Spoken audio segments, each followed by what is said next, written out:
Right, good morning everyone. We will be discussing VC dimension today. So a quick recap of what we have discussed in our previous class, right? So friends, if you remember in the last class, we have started computational learning theory, right? We have started discussion on computational learning theory, right? Computational learning theory. So what is the purpose of computational learning theory? We have discussed computational learning theory is itself a separate subject. And why do we use computational learning theory in machine learning? That is what we have discussed in our previous class also. Just I'm trying to give a recap of what we have discussed in the previous class. So computational learning theory is useful in identifying or in studying the learning capabilities of machine learning models, or you can say your hypothesis. So if you have a set of hypotheses to solve a given problem, which hypothesis you need to choose? When multiple hypotheses exist, what is the best hypothesis? Which hypothesis can give me minimal number of errors, right? And how much training data should be given, right? What are the number of training examples that are enough? So what is minimum, what is maximum, right? If my hypothesis is like, if I have one hypothesis which solves a problem, right, how well that hypothesis can represent the problem. So there are certain important points which we need to understand about our hypothesis, and in order to understand those important points, computational learning theory is useful. So let me just identify or highlight the points to study the capability of the learner, or you can say hypothesis, right? How many training examples are required, right? Representational power of a hypothesis means how well it can represent the problem. Like that, these such important points we need to understand before we selecting a hypothesis.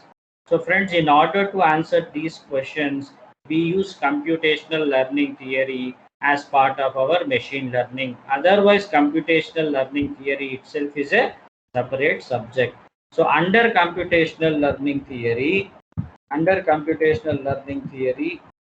there are so many techniques available, but what we are discussing, or what we are interested in, are two techniques. One is called as packed learning, another one is called as VC dimension. So friends, if you remember in the last class, we have discussed packed learning, probably approximately correct learning. So using packed learning, what we can do is, if you have multiple hypotheses available which represents a particular problem, right, or which represents the relationship between output and input of a given training data, right? So if you want a hypothesis, if you want to select a best possible hypothesis from given set of hypotheses, in that case, what you have to do is you have to apply packed learning, and you can pick the best hypothesis, the hypothesis which gives you minimal error. So if you remember in the last class when we were discussing packed learning, we have seen two important what we say parameters. One is called as epsilon, right? So the hypothesis, whatever we are selecting, its error, or the number of errors which it will commit, or the what we say level of the error must be between 0 and 1, right? Sorry, 0 and 1, half, 0 and 1 by 2, right? And another important parameter we have seen, which is theta, right? So theta represents the failure rate. So theta represents the failure rate of your algorithm, right? Of your hypothesis. Sorry. So the success rate of your hypothesis should be 1 minus theta, right? So if epsilon value and theta value is given for a problem, and if you have two set of hypotheses with you, how do you find which hypothesis is good, H1 or H2? That example we have seen in the last class.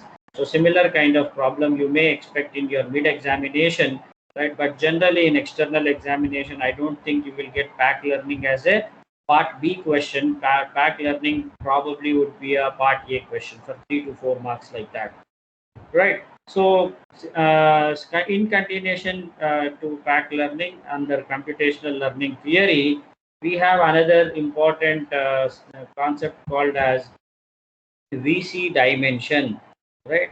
So what is the purpose of VC dimension? We have already started discussing this.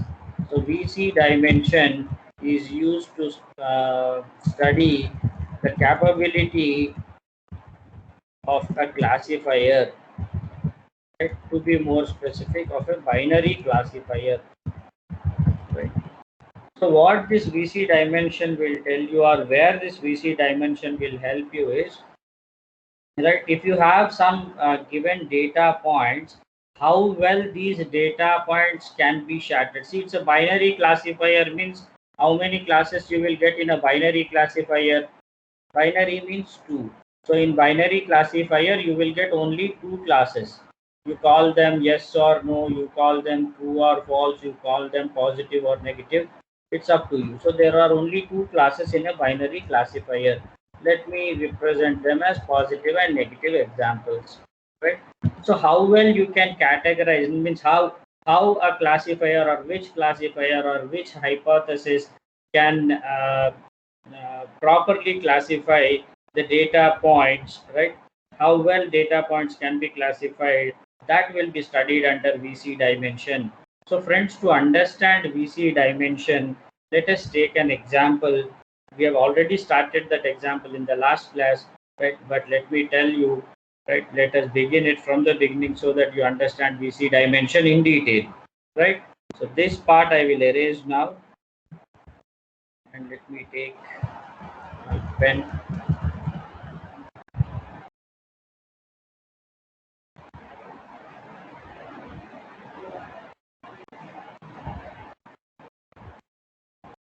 Right. So friends, please assume I have two data points. N is equal to 2. I have two data points. Now friends, with N is equal to 2, how many different combinations we will get? I have two data points, right? With two data points, we will get 2 power n combinations, right? How many different combinations I will get? 2 power n. So if n is 2, I will get 4 combinations. I will get 4 combinations. Now friends, please observe here. I'll try to represent these data points, right? Let me say this is one data point, this is another data. So I have two data points and I try to represent both data points with the same color, right? It means, let us assume pink means positive, green means negative, something like that. So if both data points are of same color, now that is one combination. Now please observe here, like that. I will try to represent all 4 combinations. Please try to understand this. This is another one. This is third one.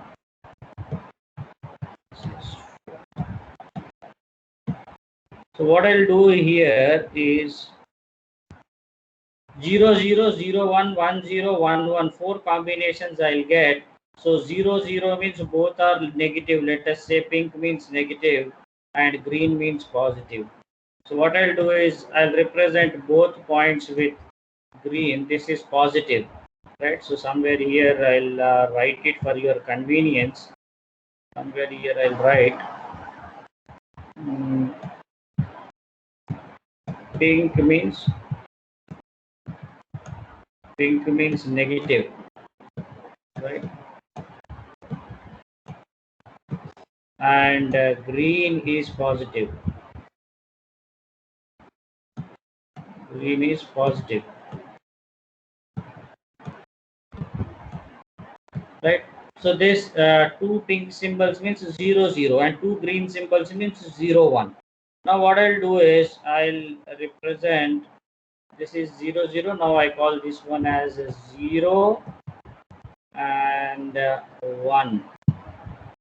0 and 1. Now another case 1 and 0. 1 and 0. So what I am doing is, if you observe this one carefully, what I am doing is I am trying to represent 2 points. With 2 points, I will get 4 different combinations. Or if you have 2 data points, in how many ways you can represent them, right? That is the point. Now what I want is, how do I classify these data points, right? Now what I'll do is, please observe here,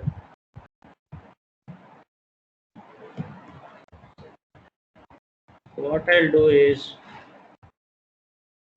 I'll use a simple regression concept. I'll just use a line and I'll see, can I classify this with a line, right? So what I'll do is I'll use another color. So suppose here two pink symbols means both represents same class, which is negative. So what I do is I'll draw a line here like this. I'll draw a line here like this, right? And now what I'll do is, with a line, now here line is a line classifier. I call this one as line classifier. Line classifier. So with a line, am I able to classify these data points or not? I am trying to see. So if I draw a line here, I can say whatever is there on the left side of the line is negative and whatever is there on the right side of the line is positive. Similarly, here also I can draw a line and I can say this pink one is negative, green is positive. So I can say whatever is there on the left side of the line is negative and whatever is there on the right side of the line is positive. Similarly, here again I can draw a line and I can say whatever is there on the left side is positive and reverse. So whatever is there on the right side of the line is negative, right? Similarly, here I can draw a line. Somewhere here I can draw a line and I can say whatever is there on the right side of the line is positive, whatever is there on the left side of the line is negative. In fact, I can draw different lines. I'll show you another combination, right? Let me take another color. See here, I can draw a line like this. I can draw a line like this. And I can say whatever is there on the below the blue line is positive and whatever is there above the blue line is negative. So friends, if you observe, if there are 2 data points, I can use a simple single line classifier and it can classify a data point with like it can classify 2 data points. Means if n value is 2, a line classifier can classify it. Similarly, I can try with 3 example data points as 3. I can go for data points as 4. Now, with 3 also, we can successfully classify all. With 3, how many data points I will get? 2 power n. So 2 power 2 is 4. If I have 3 data points, I'll get 2 power 3, 8 combinations. And similarly, the way we have drawn a diagram now, For 8 also it is possible. Now if you observe the a special case where I have 4 points, now we will see what will happen if there are 4 points, right? So this example is done. This example is done. This example is done. So n is equal to 2 as well as n equal to 3 is also fine. A line classifier can handle, no issue. Now see here, let me take an example of 4 points. Right now, see this case.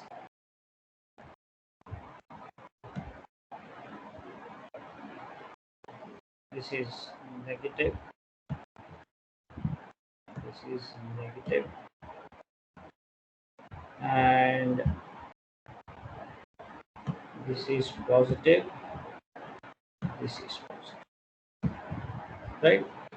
So n is equal to 4. Actually, I'll get 2 power 4, 16 combinations I'll get. But if you, out of 16 combinations, I'm just taking one combination and I'm trying to show you whether a line can classify. Classifying means I want to shatter. Here we should use the word shattering. Shattering means separating. How well I can separate the positive examples and negative examples, that is the point. So if you observe, friends, if I try to draw a line, right, please observe carefully. I'll try to draw a line now. So here pink means negative, green means positive. There are 4 data points. So randomly these 4 data points, let us assume they are here. And among these 4 data types, these green are positive data points, pink is negative data point. Now please observe, I'll try to draw a line. Suppose if I draw a line like this, just imagine I have drawn a line like this. Can I say that all negative examples are on one side of the line and all positive examples are on the other side of the line? Can I say? I'll draw a few more lines. I'll draw a few more lines. I'll try to draw a line like this. I'll try to draw another line somewhere here. Right, 3 lines I have drawn, and for your convenience, I'll draw one more line, something like this.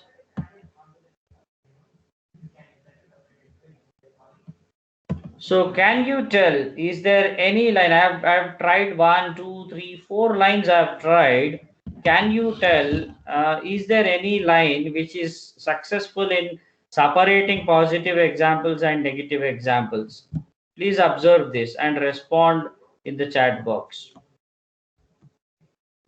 Right. One example right now I'm showing, which is a black line drawn on the left side. Right. So like that, you can also imagine, you can draw lines. These many lines I have drawn. I can draw a line somewhere in the middle. I can draw a line here. I can draw a line like this. I can draw a line like this. But if you observe, since I draw lines in any direction, what is happening? Am I able to separate my positive and negative examples successfully? Please let me know in the chat box. Am I able to shatter the data points successfully? That is what I would like to know. Was it possible with a line?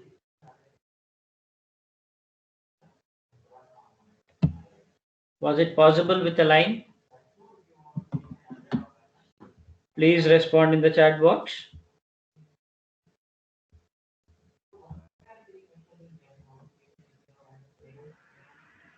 No, that's what. So it's not possible. In how many ways you try to draw a line, right? Because my 2 green points and 2 pink points, 2 negative and positive examples, if you observe, they are more or less like 2 parallel lines, right? So my positive and negative point, if you see one green and one pink, they are more or less like positive lines, parallel lines.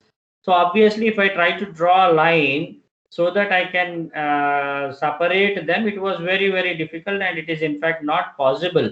So if you observe, friends, with a line classifier, at the max, what I can do is I can shatter. I'm using the word shatter. So with a line classifier,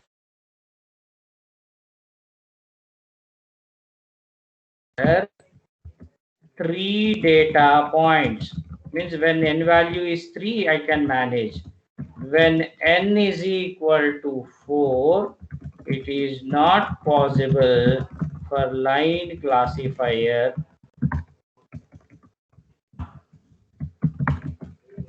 to handle or to represent properly, right? It can simply can say it is not possible for the line classifier to represent.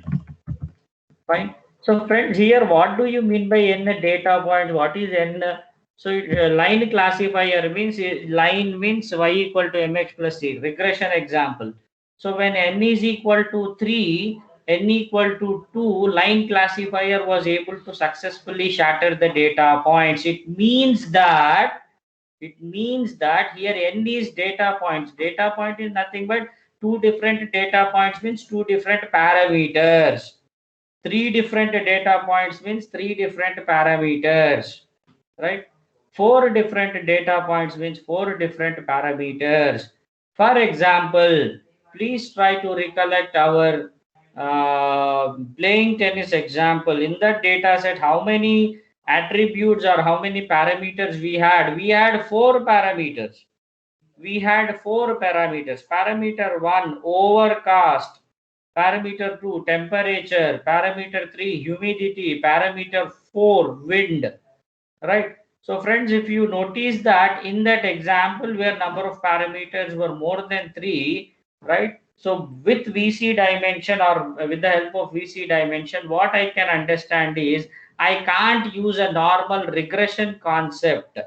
I cannot use a regression technique to solve the problem or to do predictions when the number of parameters are more than 3. So if someone is asking you to classify, to create a machine learning model to classify or to predict certain event based on 3 or 4 parameters, then you should say if anything above 3 is there, I cannot use regression, right? If you observe, we did not use regression technique to solve our playing tennis example. We have used candidate elimination followed by decision tree, right?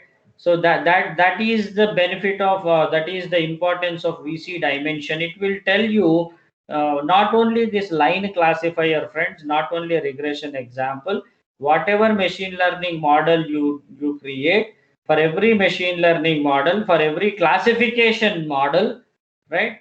VC dimension will tell you what is the capability of that classification model, right? So VC dimension is very, very important in order to study the capability of a classification model. Another important point with respect to VC dimension, we will see that now, right? So till this point, is it clear to everyone? Please respond in the chat box. Please do respond in the chat box. Till this point, is it clear?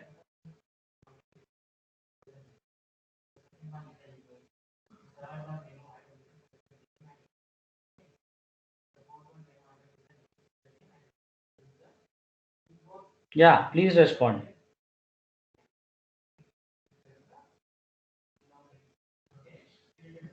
Fine. Is it clear? Or any doubts, please let me know so that we can discuss. 588, 514, 5B5, 72. Are you there? 514, 515. Right? A3, 89, F5, M0, D5, 515, G5.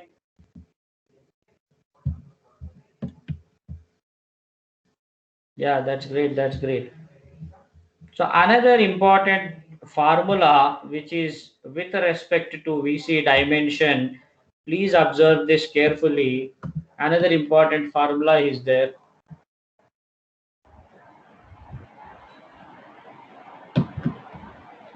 right? VC dimension can also help you in finding the probability of test error, right? Here, not just probability of test error, VC dimension can help you in finding the upper limit of test error. Means what is the maximum test error that you can expect from your hypothesis, that can be computed. So it is very important point in the VC dimension. The last but not the least point, right? VC dimension, how do I type?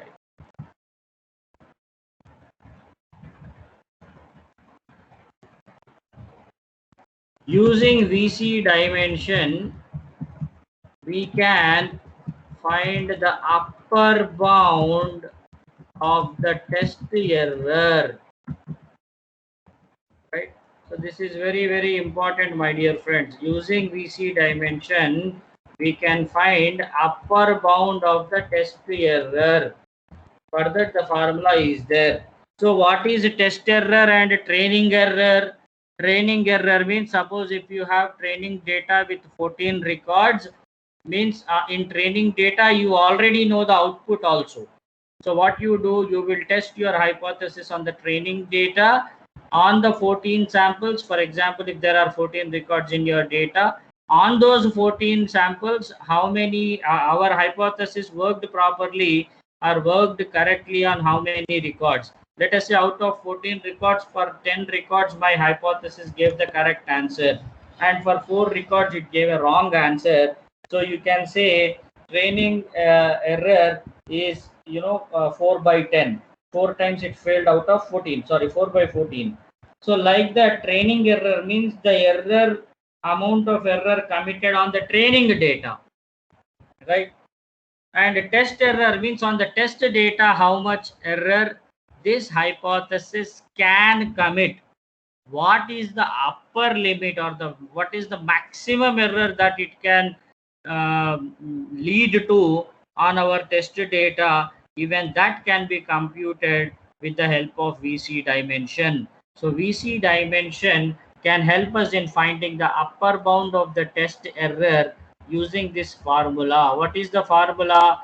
Probability of test error must be less than or equal to training error plus 1 by n. Here n means the number of records in your training data.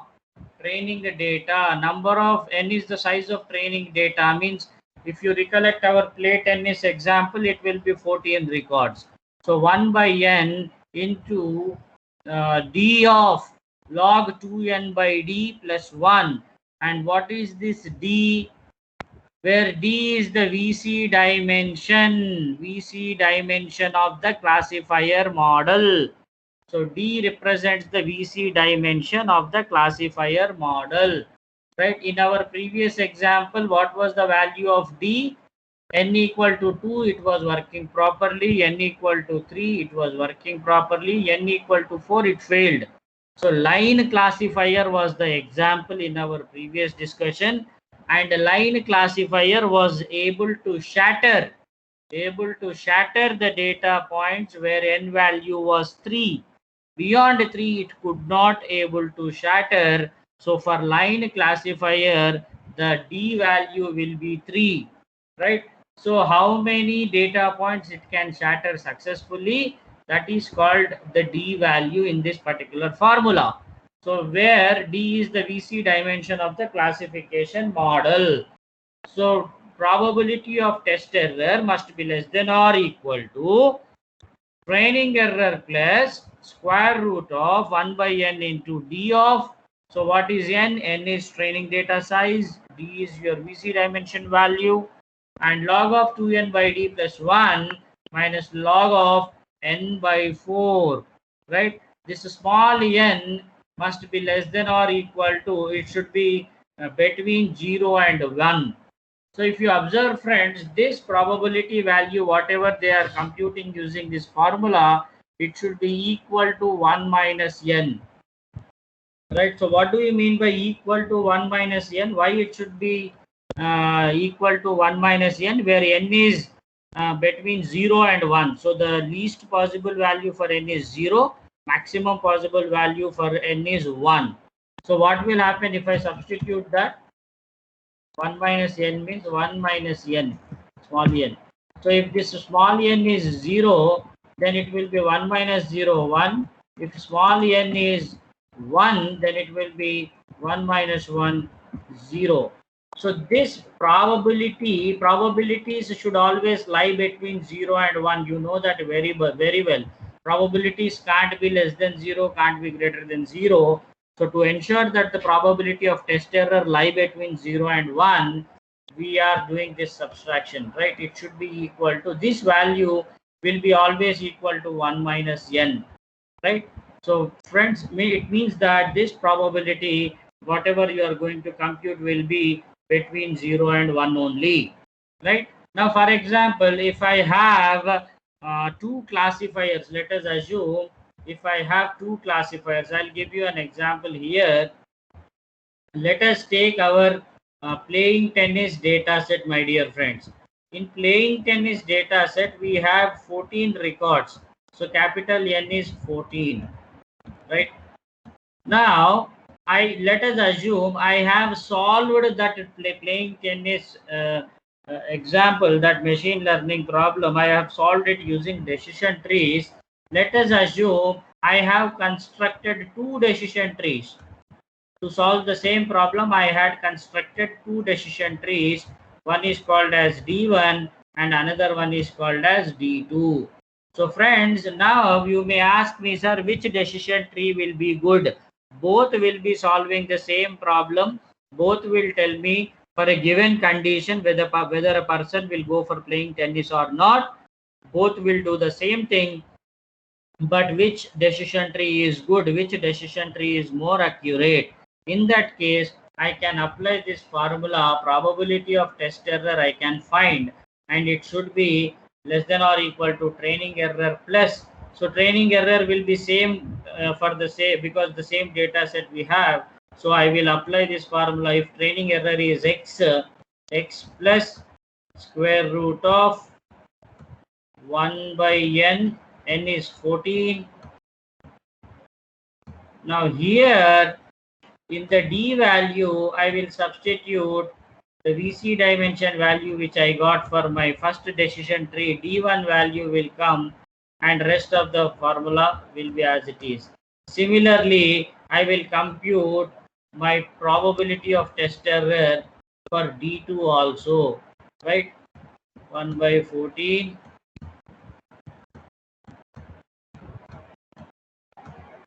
Right. This is D2, right, log blah blah blah, whatever formula is there on the screen, that will be applied.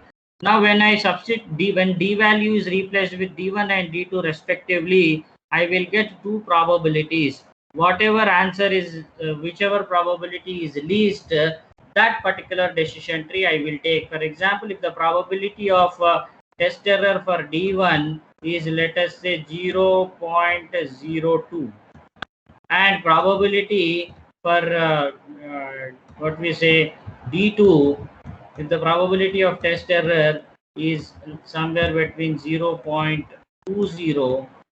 0.20 is very it's far greater than 0.02. So probability of D1 is very less than probability of test error of D2. Then obviously first decision tree I will pick. So VC dimension will help in also identifying the best possible hypothesis or the best possible decision tree, or to select the best possible classifier. Classification can be done using many techniques, and whatever models you get, we call them as classifier models. And for a single problem, you can have multiple classifiers. If you have multiple classifiers, using VC dimension, you can select among multiple classifiers which classifier is the best one. You can identify with the help of VC dimension, and you can choose the best classifier for your problem. So this is what is the purpose of VC dimension, right? So is it clear? VC dimension, is it clear to everyone? Please let me know in the chat box. It's very important. Please let me know.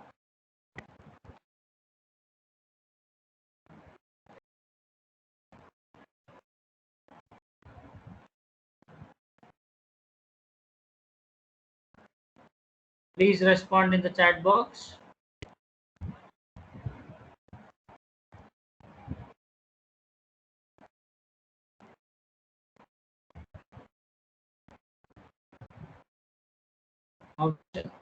How we select B5? D1 and D2 are nothing but VC dimensions of density, right?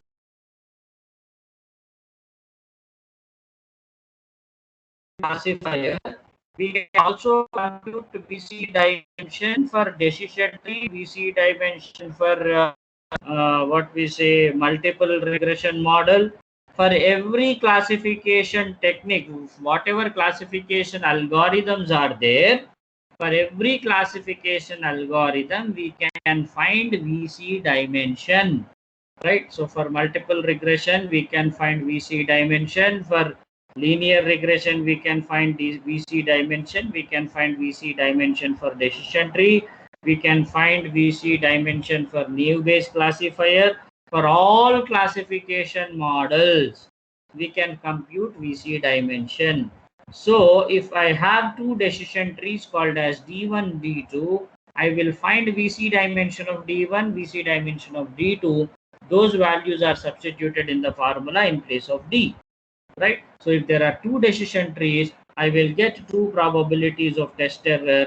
Whichever is giving me the least test error, that particular decision tree will be considered to be a better decision tree or more accurate decision tree than the other one, right? So is it fine, B5?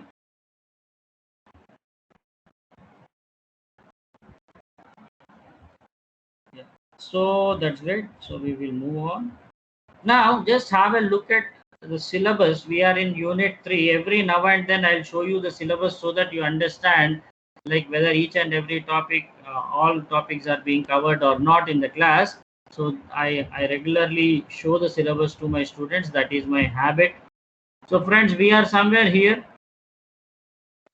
Computer probability learning, pack learning we have seen. We have also seen what is VC dimension, right? So here, next topic of part 3, unit 3. In unit 3, we have three parts: Bayesian learning, computational learning, and instance-based learning, right? So friends, in instance-based learning, we have k nearest neighbor, locally weighted regression, right, and radial basis functions or case-based reasoning. So what is this instance-based learning? Instance-based learning. What is instance-based learning? We will try to understand, and then we will see k nearest neighbor algorithm, and we will also implement this in our Python as part of our Python lab exercise. Also, it is there. So we will try to understand k nearest neighbor. So before that, let us try to understand, because it is part of instance-based learning, right? So friends, till now whatever we have seen, they come under the category of concept learning or inductive learning. So let us try to understand what is the difference between inductive learning and instance based learning. After that we will see the k nearest neighbor algorithm. We try to understand, right? So now we are moving on to instance based learning. So before that, the very first thing, what is instance based learning, we should understand, friends, right? So instance based, let me write first, inductive learning or concept. Then comes instance based, right? So friends, what is inductive learning or concept learning? Right from the beginning, whatever examples we have seen, they all come under inductive learning or concept learning. So if you observe inductive learning or concept learning, what is the theme of inductive learning? Induction or concept learning, you will be shown, you will be given some sample data, or you can say training data, by using or by studying the sample data, we try to develop a hypothesis which can establish the relationship between output and input variables. Right? Output will be only one, so input variables can be many, right? So input variables can be one or many. That's the reason in the brackets I have written yes. So we have seen playing tennis example. We have seen so many other examples under find-S algorithm, candidate elimination technique, decision tree, naive-based classifier, in which we have seen whether a person has got cancer or not. And we have also seen another example in naive-based classification, whether a given message is a spam message or not. So a lot of classification examples we have seen. Specifically, the classification techniques. There are so many classification techniques. First, for your kind information, under inductive learning, what classification techniques will come? Right? Regression. Regression, of course, it's not a classification technique. It comes under prediction. So, find yes, candidate elimination, decision tree, they all are examples though, and they all come under inductive learning only. And naive based, right? So they all come under classification tech. They are all classification techniques, but they come under which concept of inductive learning, right? So what is inductive learning? You will be given some sample data. You try to understand the relationship between outputs and inputs by looking at the sample data, and you try to derive a mathematical function which establishes a relationship between your output variable and input variables. This is what we have done in all our previous examples, right? So that is concept learning. Now, instance based learning. What do you mean by instance? What do you mean by instance? This is a word which you might have even used in Java. Object is an instance of a class, right? So what do you mean by instance? Then I will tell you what is instance based learning. Can anyone tell me what do you mean by instance?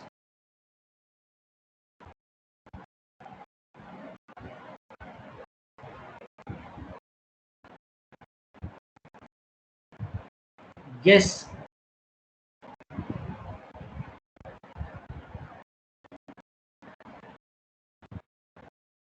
Any guesses?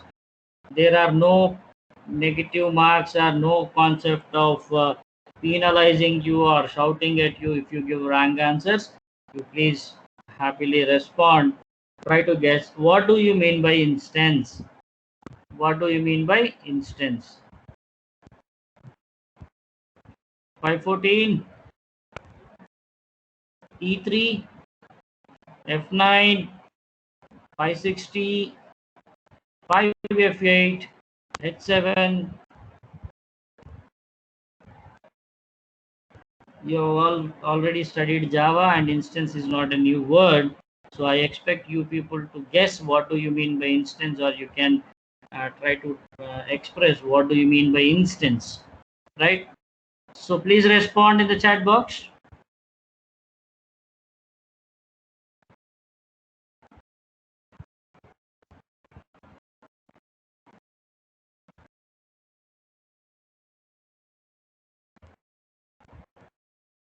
Comparing new instances with existing one. No, first of all, what is instance? First of all, what is instance?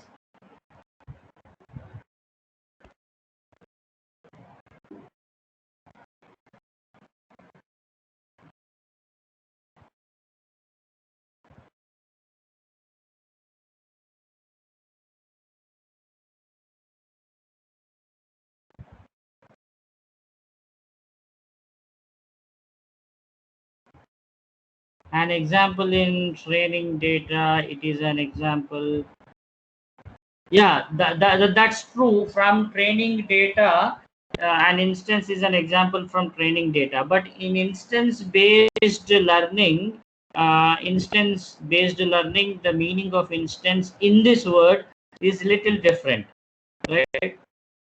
So, friends, instance-based learning means, first of all, instance means right now, at present. For example, we will say like so and so person is really good. So and so person is really good. He is a nice person, but unfortunately, in this particular situation, his behavior was not correct. Right? So means he's a good person, but in a given particular situation, we expected him to behave positively, or we expected him to exhibit good behavior, but he did not exhibit good behavior. Means right now at this time his behavior was not good. That is instance. Right now in this particular situation, right? In this particular situation, your behavior was not good. Basically you are a good person, but right now in this particular instance, in this particular situation, your behavior was not good. So this is the meaning of instance means right now, at present, current, right? So if you try to recollect the definition of instance from your Java background, you use the word object is an instance of a class. Object is an instance of a class. So what do you mean by that? Right now, what is the state of the object? Means what values are there in a particular object, that is called as instance. Suppose if you create a student object, in that you might have stored the details of 501, his name, his roll number, his age. So right now, what data is there in that student object? That is called as instance. Similarly, after 5 minutes or 10 minutes, you can edit that object, and instead of 501's data, you might have kept the data of 510. Student 510 roll number student data is now kept in that object. So right now what is there in that object? Data of 510. So that is called as instance. Instance means right now, at present, what is the current status of an object? That is instance.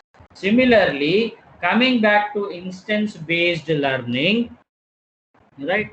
Instance based learning means I will not try to learn anything from the training data, right? I will not try to learn anything in advance.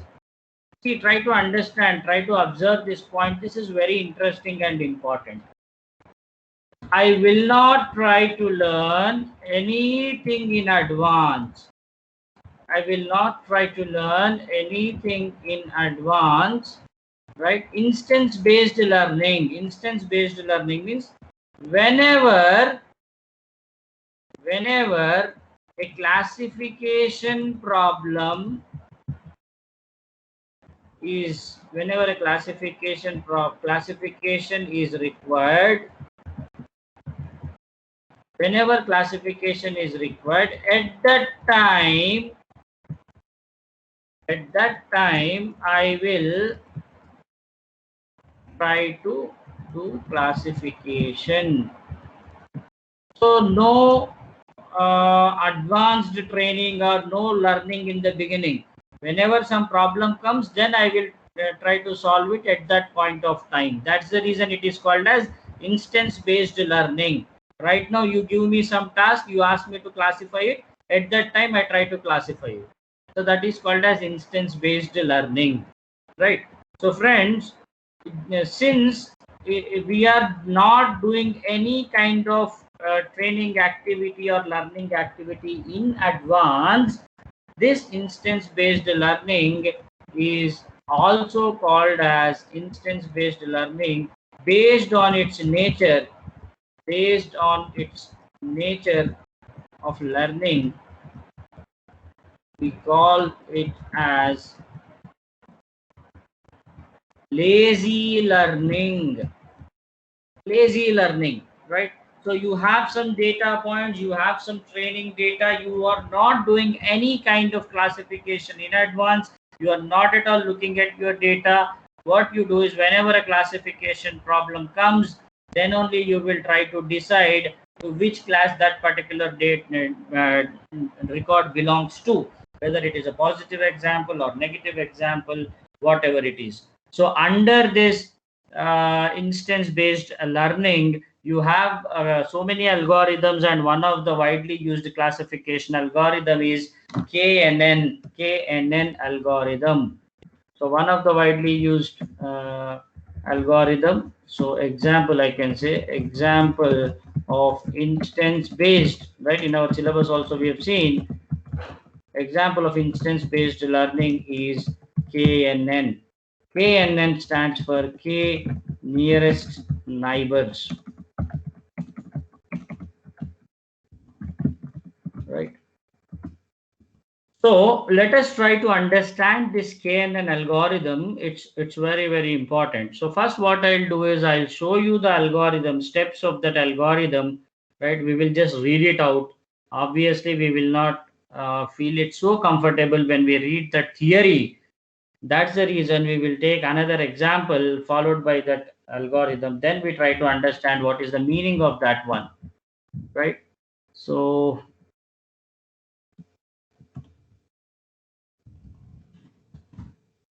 right.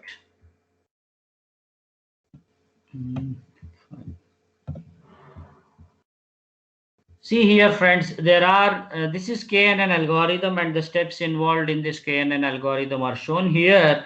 Let me try to explain you KNN algorithm steps. Until unless you see some real-time example or some, what we say, simple example, you will not be able to understand these theoretical points easily. So first, we will just go through these points, then we will try to understand with an example. So friends, for implementing any algorithm, we need data set, right? Obviously, we need data set. So during, I'll just bring it down. So we need a data set. So during the first step of KNN algorithm, we must load the training data. We must load the training as well as, see here, training as well as test data.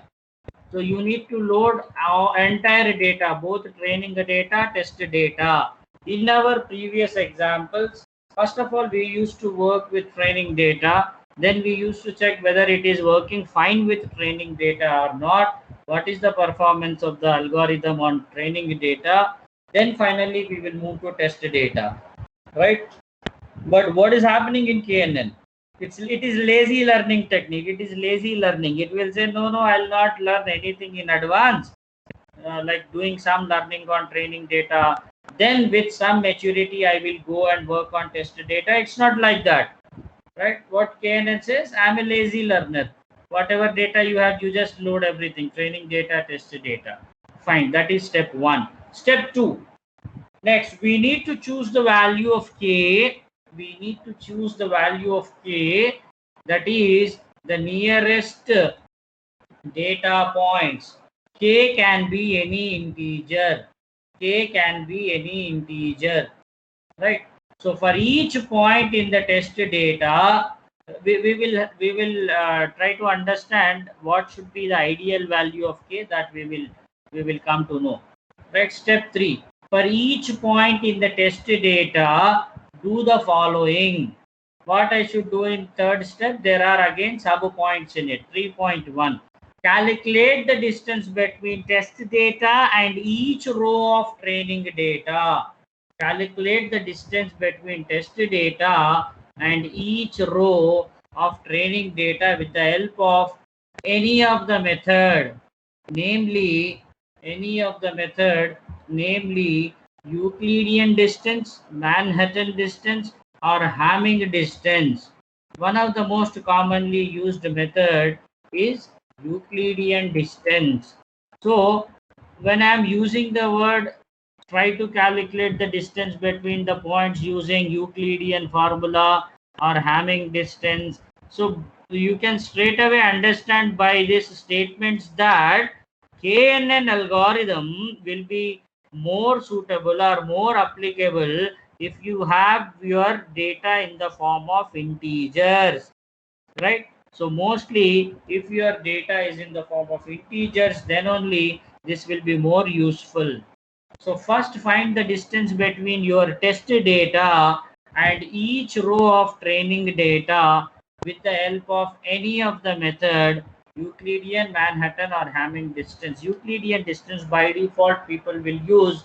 So straight away I can say Euclidean distance will be used. So I need not, I need not write this using Euclidean distance. Now, based on the distance values, sort them in ascending order. Next, it will choose the top k rows from the sorted array. Now, it will assign a class to the test point based on most frequent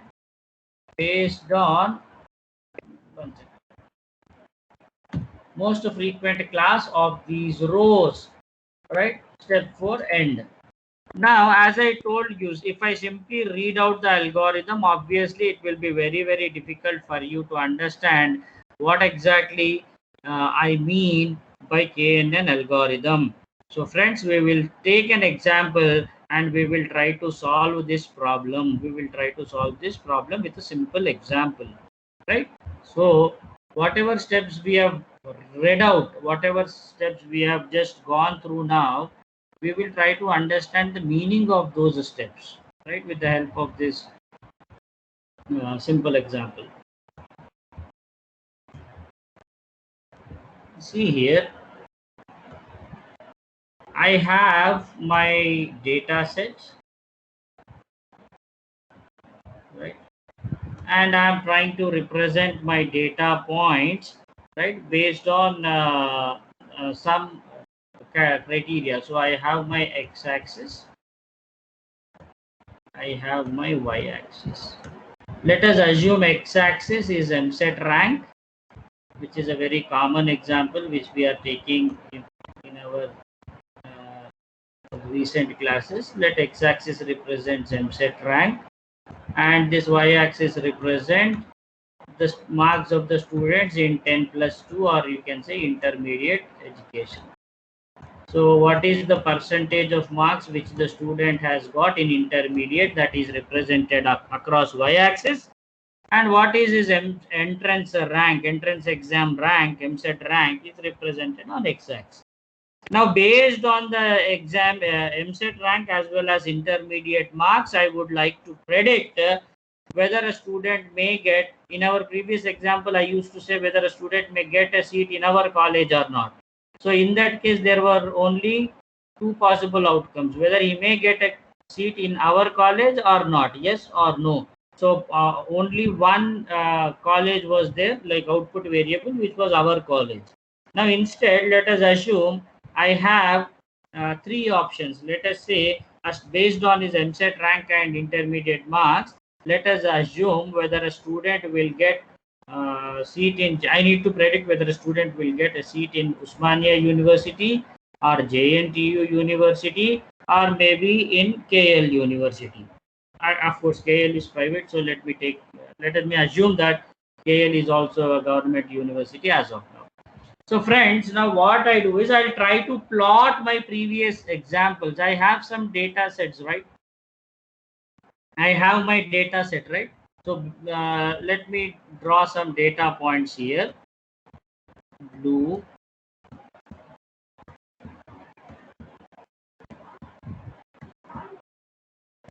right? I have my blue data points, right? Blue, let us assume based on MSET rank and intermediate marks, this blue represents Usmania University, right? So blue represents OU, right? Now I have few more data points which I will represent with some other color, maybe with pink.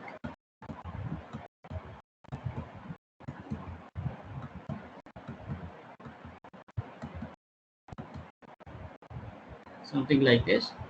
Now friends, this pink represents, let us say, JNTU, means this is my existing data. Already I know the records of previous students. So pink represents based on the MSET rank and intermediate marks. These people have got seat in JNTU. Pink represents JNTU. So pink is JNTU, right? Blue means Usmania University. Now another color. What should I take? Green. So friends, somewhere here I have green, right? Maybe green represents KLU. So green represents KLU.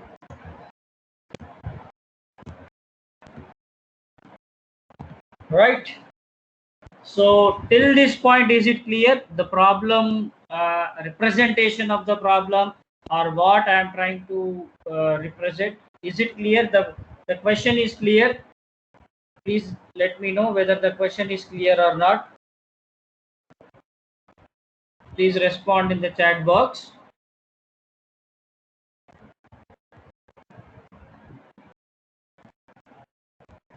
I hope the question is clear, right?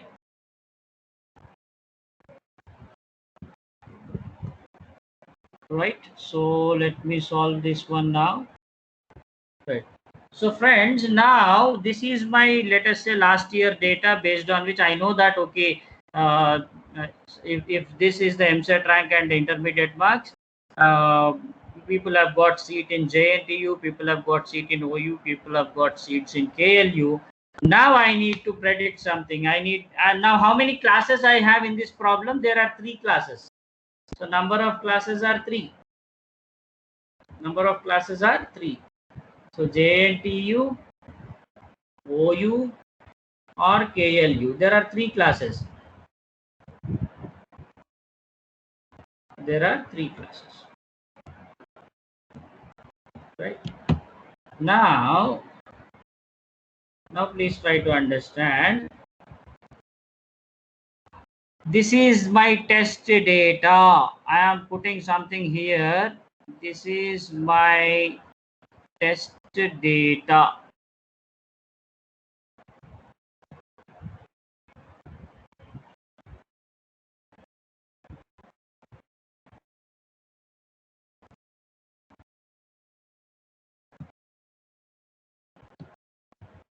Can you observe this black dot? This is my test data. Now for this black dot data point, you need to tell whether this fellow will get a seat in KLU or JNTU or OU. Come on, please respond. I want everyone to respond. What should be the answer? Black point. So I gave you the data points. I gave you the representation of the problem. Now I am showing you a black dot. I want to know whether this fellow will get a seat in, blue represents OU. So whether he will get a seat in OU or JNTU, pink, green is KLU. Please let me know in the chat box. Yes, I want you people to respond. Otherwise, we cannot move forward.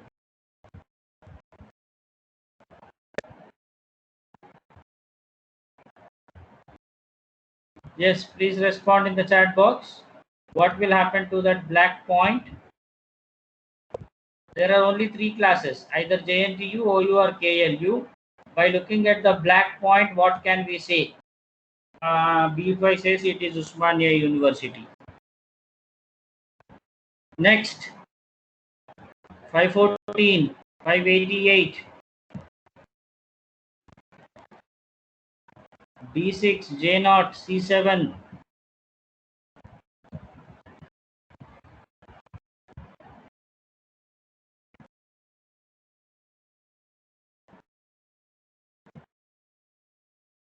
Only one response till now I got, and that 2 people say it is OU, right?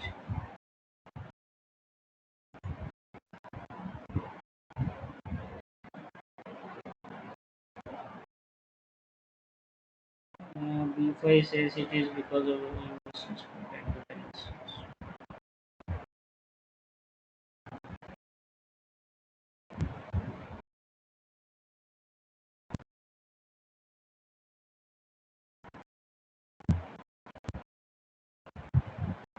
514 says yes sir, but no answer.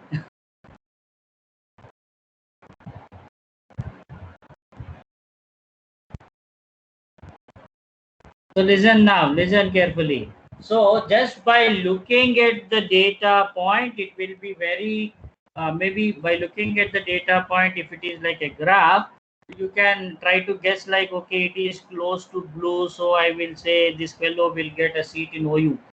It's not like that. So what should I do is, just now we have seen in the algorithm. So this is my,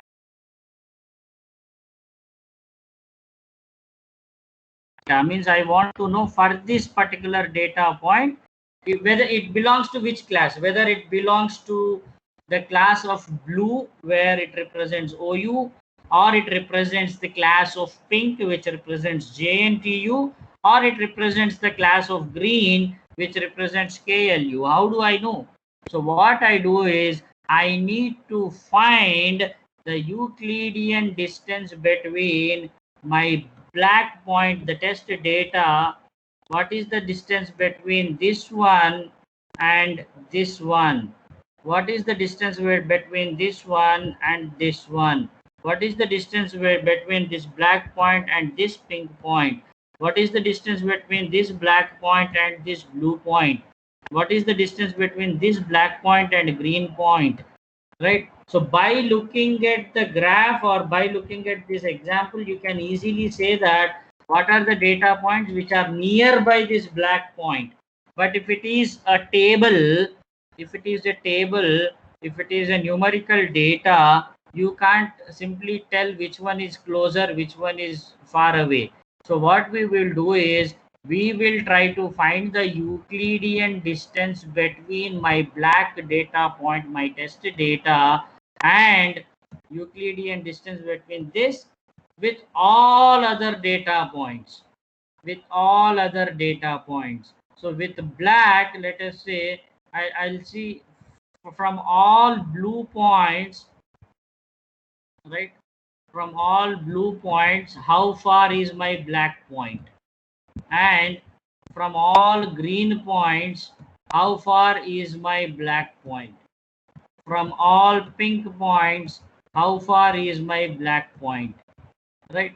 So now what I'll do, in that I will try to see, right, the distances. I'll try to simply sort them and I'll try to see whether my black point is, my test data is close to this pink data points, or whether it is close to green data points, whether it is close to blue data points. So if it is, let us say, black data point is close to 2 blue points, it is very close to 3 green points, let us assume, and it is very close to 4 pink points. So which class is more closely associated with my black data point? Right? Which class is more closely associated with my data point? So if there are 4 data points of pink which are very close to my black one, right, then my black one will also be considered to be a part of pink class only. Means here this black one should also get a seat in JNTU. So based on the Euclidean distance concept, we will try to see whether this new testing point, whether this new test data point, how close it is to class A, class B, and class C. Means JNTU, OU, and KLU.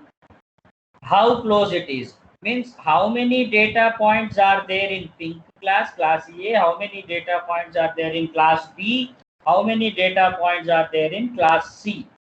Right? So if the number of there are total good number of data points. In those data points, how many data points are close to my black data point? Right? So now again I'll compare.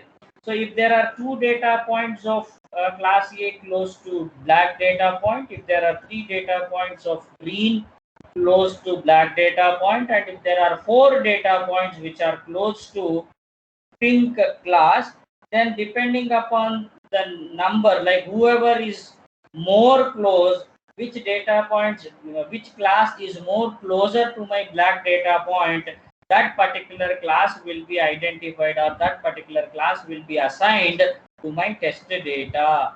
So now if you look with a naked eye, you feel like black data point, sometimes it looks very close to blue class. Sometimes you may feel no, there are many pink points near it. Sometimes you may feel no, maybe it is close to green. But Euclidean distance can tell you with accurate, with precision, it can tell you how far the two data points are apart. So the distance between two data points can be mathematically calculated by applying Euclidean distance. Then I will see which class is very far away from my test data and which class is very close to my test data. The class which is close to my test data, that class will be assumed for my test data. So this is what is KNN algorithm. This is what is KNN algorithm. Till this point, is it clear to everyone? Please let me know in the chat box. And we have to maybe tomorrow or day after tomorrow, we will try to implement this in our lab also. Right. So meanwhile, you can please respond in the chat box.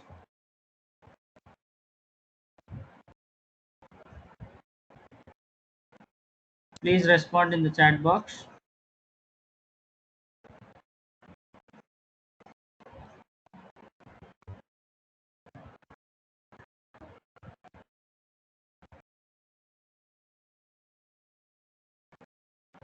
$514, 5B, 5, 15, 88, A3, 89, M0, D5, 515, 501, M6, C7, J4 is present, E3, 81.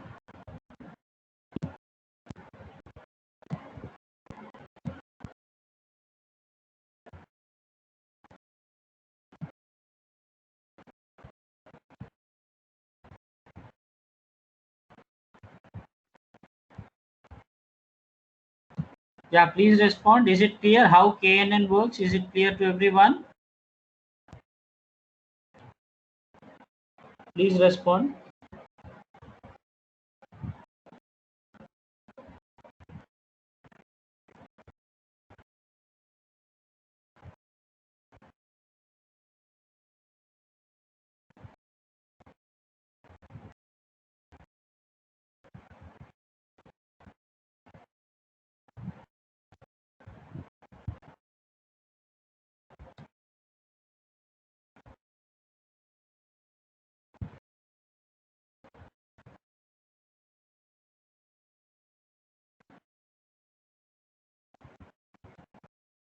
Right. Any doubts in KNN?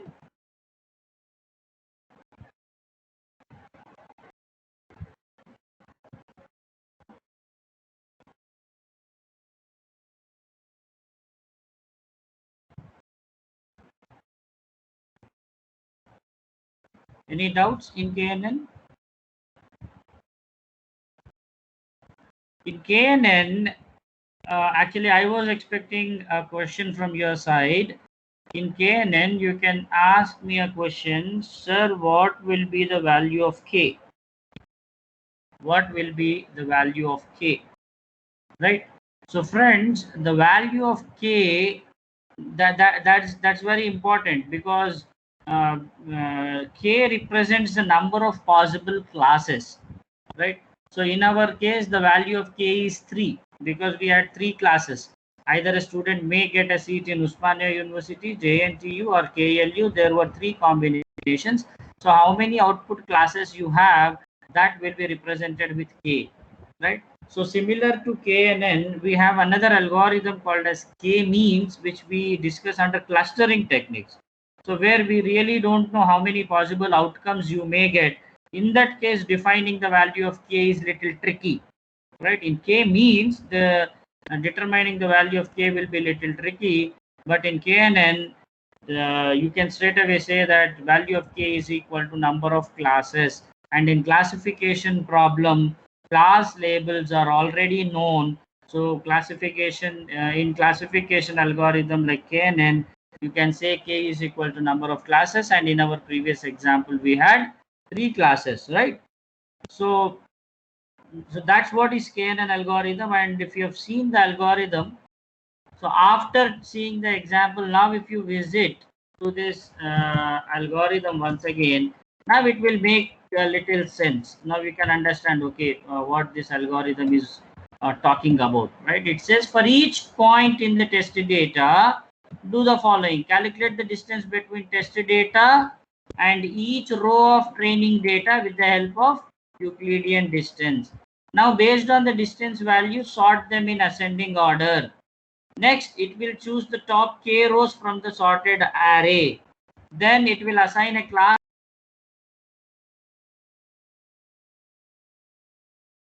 of these rows.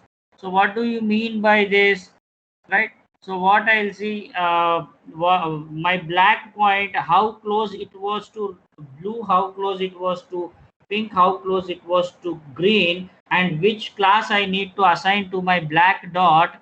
That depends on the number of how many green points I got which are very close to black, how many green points which I got which were very close to pink, how many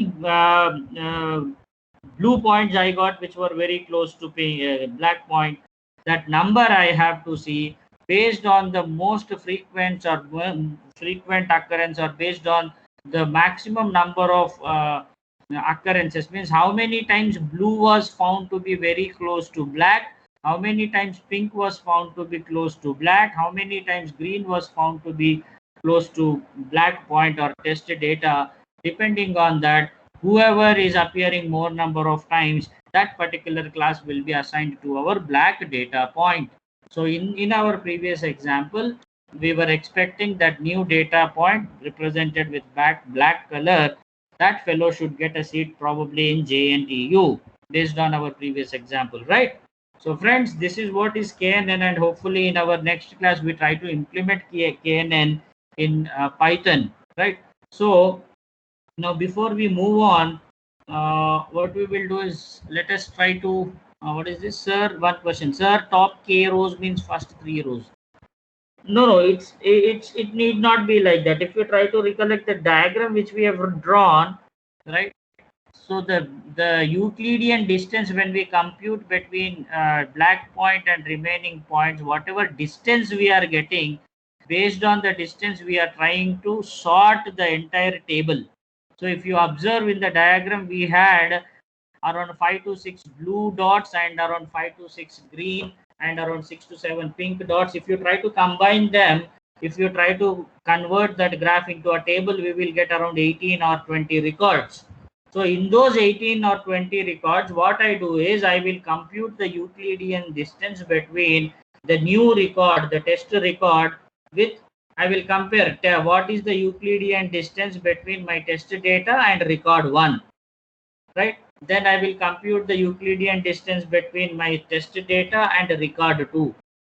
And like that I will get, if there are 18 records, I'll get 18 Euclidean distances. Then I will sort the entire table based on those Euclidean distances. And after sorting, obviously I can clearly understand how many classes are there, because if you observe, in the diagram we have seen three colors, we have seen blue, green and pink. So what will happen here is, after sorting, by looking at the values, I will observe, like the Euclidean distances. By seeing at the Euclidean distances, I can understand that there are around 6 rows whose Euclidean distances with the black point are very, very close, and the distance between those points, between them, is also very less. So what I can do is I can identify them as one class, right? So as I told you in the beginning, this is a lazy learning, and we try to do what we say, learning the training data is also not done in the beginning. So whenever we get any test data, then only we try to do the classification, then only we try to find the appropriate class for our test data. So sorting has to be done based on the Euclidean distance, right? So we will, yeah, sir, then k can be of our choice. Yeah, k can be our choice, but what is happening is, it's a classification problem. So So already we know how many classes are there, right? So please try to understand. In the beginning, we have discussed, right, in the beginning of machine learning course, there are two types of learning techniques. One is called as supervised learning. Another one is called as unsupervised learning. In supervised learning, you already know the out what we say classification. You already know the class labels, means whether a student gets it in JNTU, OU or KLU. These three possible outcomes you already know, right? So in supervised learning, we know the class labels. If you try to recollect, friends, I gave you an example of supervised learning. Suppose if I have my 60 students in the class, I will say all the students who are coming from LB Nagar, please come to this side. All remaining students, rest of the students, come to the other side.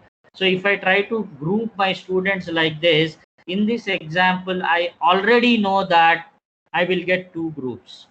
So all students coming from LB Nagar is one group. Students not coming from LB Nagar will be another group. So in this case, I already know the classification classes, possible classes. I know that only two groups I will get. That is supervised learning. And KNN is an example of supervised learning classification technique only. So I already know that there are three possible classes. So even though when I sort my records using Euclidean distance, I'm already aware that I should get only, if there are 18 records or 20 records, I know very well that they should be grouped onto only three classes because I know the k value already. Whereas in unsupervised learning, we will be using another algorithm called as k-means, which we will study probably in the near future, right? Maybe in next unit we will come across k-means, right? So that is an example of unsupervised learning. In unsupervised learning, what will happen is I don't know how many classes I am going to get. If you recollect, I gave you an example of unsupervised learning. I gave you an example of unsupervised learning in my initial classes. Like I told you, I bought a bag full of vegetables and I gave it to my son, and I asked my son to take out all those vegetables and try to group them. Now, I don't know based on what logic my son is going to group them. He may group those items based on the size, or he may group the items based on the color, right? I don't know. And how many groups I'll get, even that I don't know. For example, my son has opened that bag, and what he found is he kept all tomatoes in one side, he kept all potatoes in another side or in another group. He bought all, he pulled out all carrots from the bag, he created another group, and maybe all green vegetables in another group. Like that, I gave a bag full of vegetables, and until unless it is what we say until unless it has been grouped completely, I don't know how many different number of groups I am going to get. Whereas in classification problem, I told you all the students coming from LB Nagar, please stand in one place, and all other students who are not coming via LB Nagar, please stand in another place. So I know that in this example, I'll get only two groups. One is LB Nagar group, and another one is people not coming from LB Nagar. There are only two groups. I know before solving the problem that I'll get two groups. Whereas in unsupervised learning, we don't know how many groups we are going to get.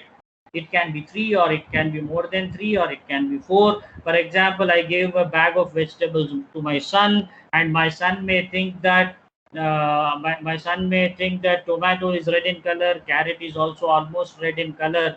So he may put tomatoes and carrots as one group, potato as another group. Or he may create tomato, potato, carrot as three different groups, right? And if there are some bananas, it will go to another group. So how many groups I am going to get at the end, I really don't know. That is unsupervised learning. So especially when you are dealing with unsupervised learning, you call them as clustering problem, right? In unsupervised or supervised, in both cases you are going to do something called as partitioning or grouping of your data. But in supervised learning, you already know in advance that how many groups you will get, which is called as classes. So that's the reason they are also called as classification problems. In unsupervised learning, we call them as clusters, right? Clustering problems. So in clustering problems, similar to classification, like similar to KNN, we have another algorithm in clustering technique, which is called as k-means. So in k-means, now, since I don't know how many groups I'll get, whether my son will treat tomatoes and carrots as one group, or he will treat tomatoes as one group, carrot as second group, potato as third group, bananas as fourth group. How many groups I am going to get, I really don't know. It all depends on the variety of vegetables that are available in the bag, and how my son is going to group them, or how my son is going to categorize them. So I really don't know in advance how many groups I'll get. So in such cases, predicting the k value is little difficult. So when we go to k-means problem, when we go to clustering problem, right, when we really don't know how many groups we are going to get, in such cases, predicting the k value in that particular algorithm, which is called as k-means algorithm, there predicting k value is little difficult, and you have to be very careful in predicting the best possible k value. We will have a lot of discussion on how to decide the appropriate value for k in k-means algorithm. Whereas in KNN it is simple. I already know in advance the possible number of classes, and accordingly I expect those many number of classes. So k value is nothing but number of class labels, right? So this is what is KNN algorithm. Is it clear to everyone? There is one question, sir. If k is 3 after sorting based on Euclidean distance, if each of the top 3 rows are of different class, what should we do? Don't worry, we will solve this problem while we do our lab exercise in tomorrow class. Right? We will look at this one while we solve a problem. Right? One thing is clear, in KNN we already know the class labels, so we try to partition our data as such that we get only those many number of classes, right? So any other doubts, any more doubts?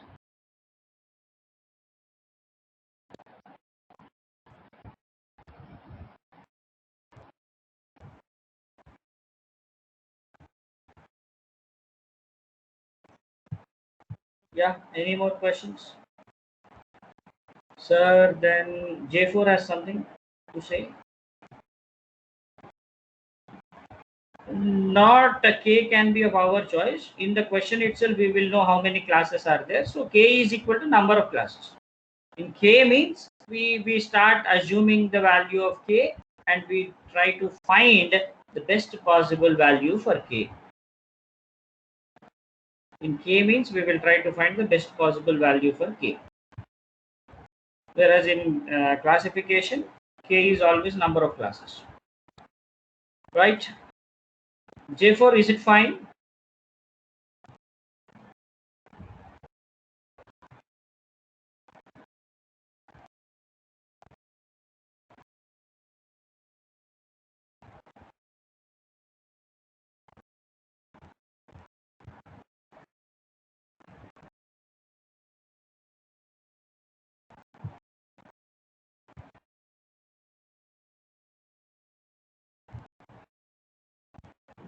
Right? So I think we have some time.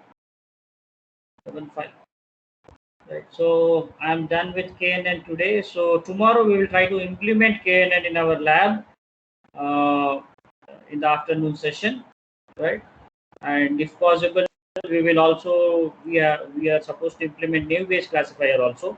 I don't know whether I can do both tomorrow, but definitely we will be doing KNN tomorrow, and if possible, I'll take lab day after tomorrow also. Continuously, I'll take 2 labs, and I'm telling you very clearly, whatever labs we are doing, I want each and every student to do submissions. Mr. Shravan sir is looking after the submissions, and if your submissions are nil, zero submissions, then accordingly you will be penalized. There is no doubt in that, right? So I'm not expecting you to do submissions immediately. You can take some time, but if you have done 4 exercises, at least if you have not submitted one, it means that you are careless. If you have submitted out of 4, if you have submitted 2, okay, I can accept to some extent. But so please don't exhibit any kind of negligence. Please try to submit your lab exercises also, right? So that's all from my side. Thank you. Tomorrow we'll meet again and we will continue discussion on instance based learning, and then we will move on to next unit. Thank you very much.